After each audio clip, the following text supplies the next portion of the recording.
अस्सलाम वालेकुम दोस्तों, मैं आपको परफेक्ट वेब सॉल्यूशंस की तरफ से रिएक्ट जेएस फॉर बिगनर्स की इस ट्यूटोरियल सीरीज़ में खुशामदीद कहता हूं। दोस्तों, मेरा नाम इमरान कासिम है और ये हमारा रिएक्ट जेएस फॉर बिगनर की सीरीज़ का पांचवा हिस्सा है, मतलब पार्ट 5 है। और आज के इस वीडियो ट्यूटोरियल में हम बात करेंगे स्टेट्स और लाइफ साइकिल हुक्स की, कि कैसे हम रिएक्ट जेएस के अंदर स्टेट्स को डिफाइन कर सकते हैं और किस तरीके से और कौन कौन सी लाइफ साइकिल हुक्स हैं जो रिएक्ट जेएस की हम यूज़ कर सकते हैं अपने कंपोनेंट्स में जब हम कंपोनेंट्स क्रिएट करते हैं।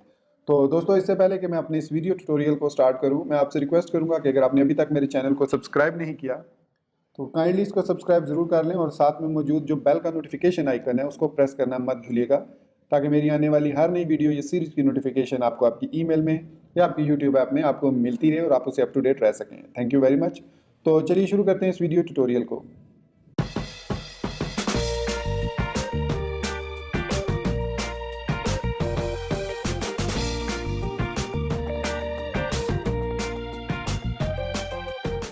तो दोस्तों, अब हम बात करने जा रहे हैं कि रिएक्ट जेएस के अंदर हम कैसे स्टेट और लाइफ साइकिल हुक को यूज़ कर सकते हैं। हुक्स बेसिकली काफ़ी सारी हुक्स हैं इसकी।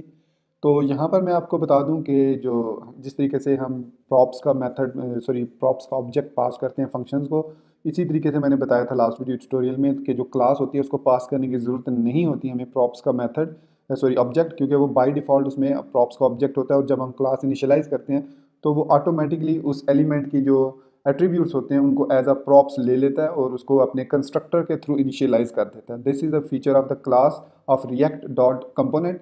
और आगे हम जितना भी काम करेंगे, जो भी हमारे ट्यूटोरियल्स बाकी हैं, उनमें हम क्लास को ही यूज़ करेंगे, क्योंकि class is a best approach to work with React components या रिएक्ट जेएस। तो इस ट्यूटोरियल के लिए मैं यहाँ से सबको रिमूव करता हूँ ताकि हम क्लीन स्लेट से स्टार्ट करें। और ये हमारे पास एक क्लीन जो स्लेट है। तो यहाँ पर सबसे पहले मैं आपको बता दूं कि हमें इसके लिए क्लास चाहिए होती है एक, तो मैं क्लास ले लेता हूँ वेलकम की और इसको एक्सटेंड करते हैं हम रिएक्ट डॉट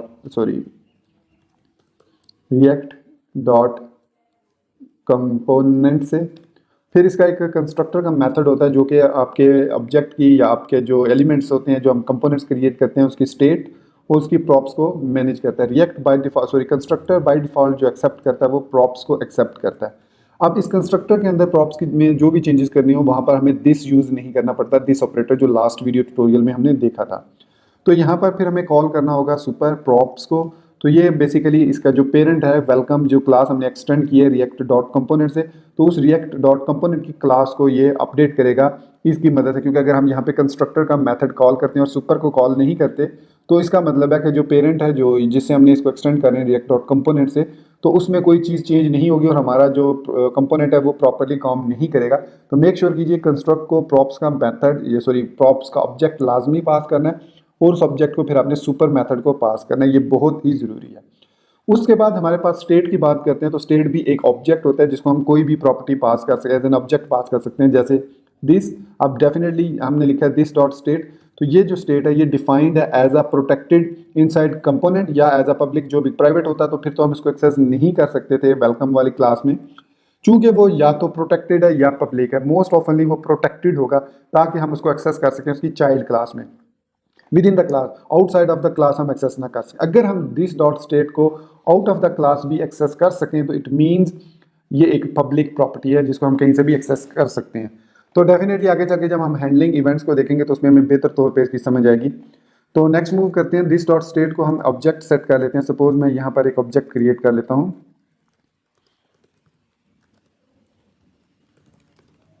ये मैंने उसमें दो वैल्यूज पास कर दी। तो ये हमारे पास दिस डॉट स्टेट जो है वो ये सेट होगी, नेम ये और उसकी एज ये सेट होगी। अब उसके बाद हम इसको रेंडर कर सकते हैं यूजिंग रेंडर मेथड और यहाँ पर हम लिखते हैं रिटर्न h2। और यहाँ पर अब हम नेम लिखना चाह रहे हैं तो डेफिनेटली अब हमें नेम को कॉल करना होगा। तो यहाँ पर हम सिंगल कर्ली ब्रैकेट यूज़ करेंगे और यहाँ पर यूज़ करेंगे this dot state dot name. अब मैं इसको सिंगल एलिमेंट में रैप करना है तो यहाँ पर मैं इसको डिव में रैप कर लेता हूँ, यहाँ पर डिव लगा लेते हैं। तो यहाँ पर एंटर प्रेस कर लेते हैं, हमें कोई प्रॉब्लम नहीं है। और यहाँ पर मैं एक और टी टैग ले लेता हूँ पी और उसके अंदर मैं this dot state dot age को डिस्प्ले कर लेता हूँ। तो ये हमने रेंडर कर लिया एक ऑब्जेक्ट। अब इसको कॉल करना बहुत ही आसान है। हम यहाँ पर लिखेंगे रिएक्ट डोम डॉट रेंडर और सिंपली यहाँ पर वेलकम लिख देंगे और उसके बाद कामा और document dot gate element by ID या गेट क्यूरी सेलेक्टर, और उसमें हम पास कर देंगे आईडी जो कि हमें पता है कि ऐप है। तो अब हम इसको सेव करते हैं। तो अब यहाँ पर दोस्तों देख सकते हैं कि हमारे पास इमरान कासिम और 39 लिखा हुआ है, जो कि हमने यहाँ पर एज अ प्रॉपर्टी पास नहीं किया, बल्कि यहाँ पर हमने उसको एज अ स्टेट जो है सेट किया। तो इसमें फ़र्क यह है कि इस स्टेट को हम डायनामिकली चेंज कर सकते हैं within this component as needed. Suppose अगर यहाँ पर एज है 39, तो मैं इस एज पे कोई चेक लगाना चाह रहा हूँ। जब कंपोनेंट लोड हो तो वो इस एज को चेक करे और फिर उस एज के मुताबिक एक और प्रॉपर्टी यहाँ पर मैसेज की हम सेट कर लेते हैं। स्टार्ट में वो मैसेज जो है वो एम्प्टी होगा, उसमें कोई स्ट्रिंग या नल होगा, जो भी आप इसको नल भी लिख सकते हैं, नल होगा। तो वो मैसेज जो है वो चेंज हो जाएगा, ये वाला मैसेज जो है वो डिस्प्ले होगा। यहाँ पर मैं एक और पी टैग लगा लेता हूँ और this dot state dot message अगर मैं यहाँ पर डिस्प्ले करवाता हूँ, सॉरी, तो यहाँ पर आप देख सकते हैं कोई मैसेज डिस्प्ले नहीं हो रहा। अब मैं ये चाह रहा हूँ कि यहाँ पर एज की हिसाब से एक मैसेज डिस्प्ले हो, तो उसके लिए हम सेट स्टेट का मेथड यूज़ करते हैं। और सेट स्टेट को मोस्ट ऑफनली हम एक लाइफ साइकिल हुक है कंपोनेंट डिड माउंट उसमें लोड करते हैं। जैसे मैं यहाँ पर लिखता हूँ कंपोनेंट, सॉरी स्मॉल लेटर में लिखना है आपने इसको, कंपोनेंट डिड माउंट, और कैमल केस में होना चाहिए। Component did mount life cycle उस वक्त हुक होती है, उस वक्त लोड होती है जैसे ही उसका कंपोनेंट इनिशियलाइज हो जाता है। तो मतलब अगर मैं यहाँ पे लिख दूँ alert this dot state dot name, तो जैसे ही वो लोड होगा यहाँ पर हमें ये देख सकते हैं इमरान कासिम लिखा हुआ है, जो भी हमने नेम में लिखा है, तो ये खुद बहुत हुक जो है वो एग्जीक्यूट होती है। तो अब हम करना क्या चाह रहे हैं कि जब ये हुक एग्जीक्यूट हो तो यहाँ पर चेक करें कि if this dot state dot age is greater than equal to 35। तो यहाँ पर सपोज मैं जो है वो मैसेज चेंज करना चाह रहा हूँ, तो मैं लिख दूंगा दिस डॉट सेट स्टेट, और यहाँ पर मैं इसको पास कर दूंगा message colon you are over aged, ये मैं मैसेज डिस्प्ले करवा दूंगा। फिर आप जितने भी चेक लगाना चाह रहे हैं कि इफ़ एज दिस दिस, मैं यहाँ पर एल्स की सूरत में यहाँ पर simply this dot set state, ताकि ट्यूटोरियल ज़्यादा लंबा ना हो, message colon you are under age, ये दो मैसेज हैं। मैंने ये कंडीशन लगा दिया कि वो स्टेट को चेंज करेगा। तो अब ये कंपोनेंट डिड माउंट ऑटोमेटिकली जब लोड होगा तो ये इसको चेक करेगा स्टेट के अंदर एज जो है वो क्या है। तो अगर ये एज 35 से ज़्यादा हुई तो वो मैसेज डिस्प्ले करेगा यू आर ओवर एज्ड, अगर इससे कम हुई तो वो डिस्प्ले करेगा you are under age. Save करते हैं, तो यहाँ पर आप देख सकते हैं you are over aged message हमारे पास डिस्प्ले हो रहा है। और अगर मैं यहाँ पर इस एज को 33 कर देता हूँ, सेव करूँगा, तो यू आर अंडर एज जो है वो डिस्प्ले हो रहा है। तो इस तरीके से हम अपने कंपोनेंट्स को यूज़ करते हुए हम life cycle hook, component did mount, और हम स्टेट जो है डॉट स्टेट ऑब्जेक्ट है और सेट स्टेट मेथड है, उसको यूज़ करते हुए अपने कंपोनेंट्स को डायनामिक बना देंगे। अब आप सोच रहे होंगे कि भाई यहाँ पर तो ये स्टेट जो है ये डायनामिक नहीं है, ये तो स्टैटिक है, तो हम कैसे यहाँ पर उसको पास कर सकते हैं इस कंपोनेंट के अंदर। मैं सपोज यहाँ पर लिखता हूँ NM या name is equal to Imran, फिर एज इज इक्वल टू 33, जो भी मैं लिखना चाहूँ ये लिख दिया। अब मैं इसको कैसे पास कर सकता हूँ, तो बहुत ही आसान है। यहाँ पर हमने इसको प्रॉप्स कंस्ट्रक्टर को, जब प्रॉप्स का ऑब्जेक्ट प्रोवाइड किया, मैं बार बार इसको मेथड कह रहा हूँ, सॉरी फॉर दैट, अगर मैं कहीं मिस्टेकली इसको मेथड बोल जाऊँ और ऑब्जेक्ट कहना भूल जाऊँ तो कंसिडर कीजिएगा इट इज़ एन ऑब्जेक्ट। तो अब इसको मैं डायनेमिक कर रहा हूँ, तो इस इमरान कासिम को मैं रिमूव करके यहाँ पर लिख दूंगा प्रॉप्स डॉट नेम। ये प्रॉप्स जो हमारे पास ऑब्जेक्ट है और ये नेम जो है ये वाला जो हमने वेलकम के अंदर यहाँ पे पास किया है। और इसी तरीके से हम यहाँ पर प्रॉप्स डॉट एज कर देंगे। मैसेज को अगर आप कोई डिस्प्ले कराना चाह रहे हैं कोई, तो यहाँ पर आप मैसेज भी जो भी शो करना चाह रहे हैं वो एज एन ऑब्जेक्ट यहाँ पर भी आप फर्दर एक ऑब्जेक्ट के तौर पे पास कर सकते हैं। मैसेज ओवर एज या मैसेज अंडर एज, जो भी मैसेज डिस्प्ले कराना चाहें। खैर एनीवेज मैसेज तो यहाँ पर स्टैटिक आप रख लें, कोई मसला नहीं है। अब ये ऑटोमेटिकली यहाँ से वैल्यूज़ पास होंगी, ठीक है। अब यहाँ पे अंडर एज आ रहा है, तो यहाँ पर मैं अब अगर पास करता हूँ परफेक्ट वेब सॉल्यूशंस, और एज में यहाँ पर 10 पास करता हूँ, 8 पास करता हूँ, क्योंकि इट्स बीन 8 ईयर्स। तो यहाँ पर अब आप देख सकते हैं यहाँ पर परफेक्ट वेब सॉल्यूशन है, एज 8 है और you are under age display हो रहा है। अगर मैं यहाँ पर अपना मतलब नाम को, या चलिए मैं यहाँ पर 40 लिख देता हूँ, तो अब आप यहाँ पर देख सकते हैं यू आर ओवर एज लिखा हुआ है। तो इस तरीके से दोस्तों हम स्टेट को इनिशियलाइज कर सकते हैं थ्रू कंस्ट्रक्टर, और सेट स्टेट की मदद से हम उसको चेंज कर सकते हैं। अब यहाँ पर मैंने इफ़ देन एल्स लगाया है, तो आप अगर इस इफ़ देन एल्स को भी रिमूव करना चाह रहे हैं तो उसकी भी एक सोल्यूशन है हमारे पास। उसकी सोल्यूशन ये है कि हम दिस डॉट स्टेट को एज अ मेथड यूज़ कर सकते हैं, एज अ रिटर्न, ये एज अ मेथड यहाँ पर हमसे पैरामीटर भी ले सकता है।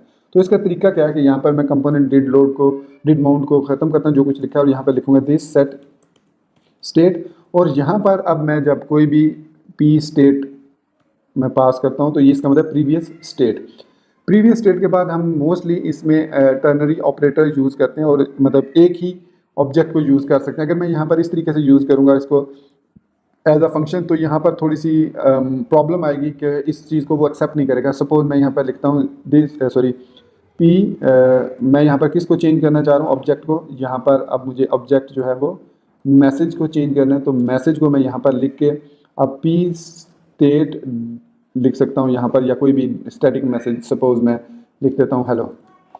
तो यहाँ पर अब ये मैसेज के अंदर हेलो डिस्प्ले होगा, कोई भी मतलब यहाँ पर मैसेज इज कॉलन, मैसेज को मैंने कर दिया पी स्टेट डॉट मैसेज करना था, P state dot message colon hello. तो यहाँ पर हमारे पास ये पी स्टेट है, और यहाँ पर हमें इसको ब्रैकेट्स के अंदर, क्योंकि ये एक फंक्शन है तो यहाँ पर इसको एक ब्रैकेट के अंदर ये यहाँ पर ठीक है, और ये हमारे पास यहाँ पर, और ये इधर क्लोज हो गया। तो ये हमारे पास ऑब्जेक्ट है,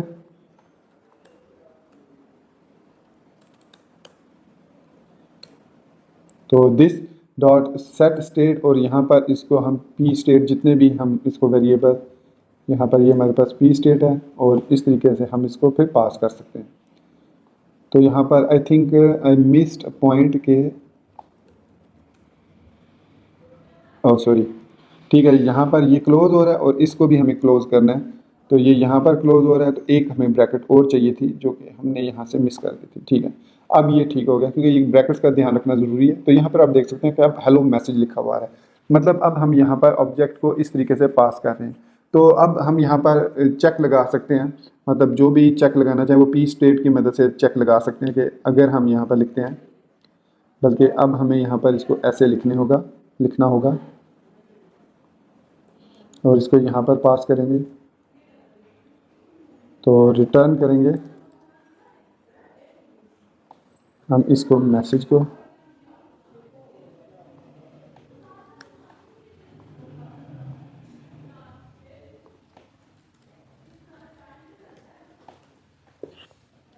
तो अब यहाँ पर हमारे पास देख सकते हैं कि हेलो लिखा हुआ है। ये ब्रैकेट्स का आपने बहुत ज़्यादा ध्यान रखना है, क्योंकि ये बहुत ज़्यादा ज़रा सी एक गलती आपके पूरे कोड को र्यून कर सकती है। तो यहाँ पे मैंने लिखा है रिटर्न मैसेज कॉलन हेलो। अगर मैं यहाँ पर रिटर्न नहीं करता तो यहाँ पर ये रिटर्न नहीं होगा। तो इसका मतलब है कि अब हम यहाँ पर चेक लगा सकते हैं दोबारा से, और हमें अब पी स्टेट को यूज़ कर सकते हैं, P state dot age is equal to या ग्रेटर देन इक्वल टू 35। तो यहाँ पर आप जो भी रिटर्न करना चाहें मैसेज वो कर दें, मैसेज को पास कर दें यू आर ओवर एज्ड। ये भी एक और तरीका है, रिटर्न कर दो else return message you are under aged.